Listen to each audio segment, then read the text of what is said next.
All right, the admin section is where you set up all of the information about your company. It's up here in this little triangle section under admin, and only people that have access to the admin privileges are able to open this section. So consider this as the back end for your GroupThinq account. And in that back end, we start with the company info. There's a number of tabs here that you also need to fill out. But starts with the company info, the company name. You can go in and edit that for your company.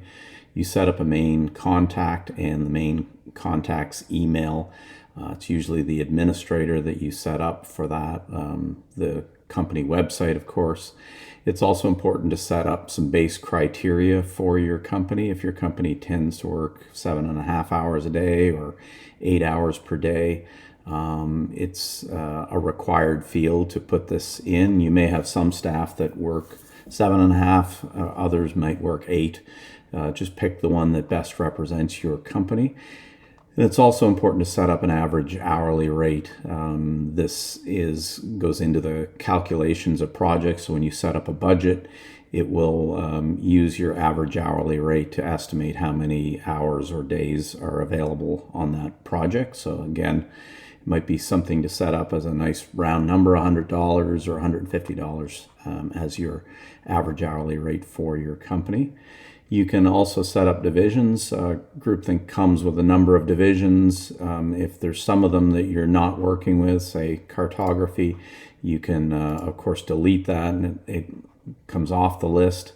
But it's also important to set up however many divisions your company has.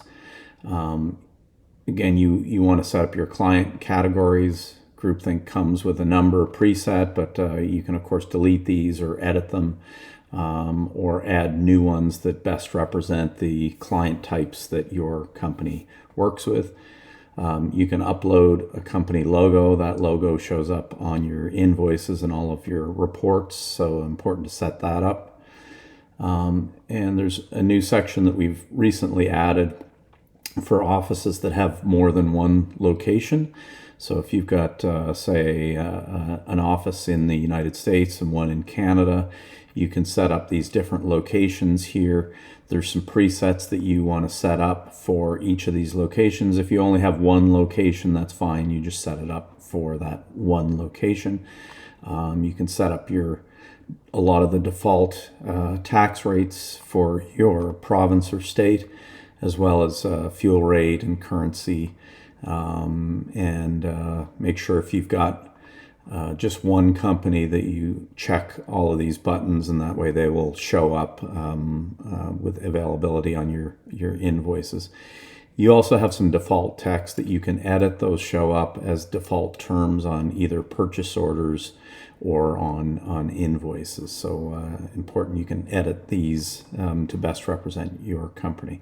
Of course, when you're done, you click Save, and that will finish off this first tab of the company info.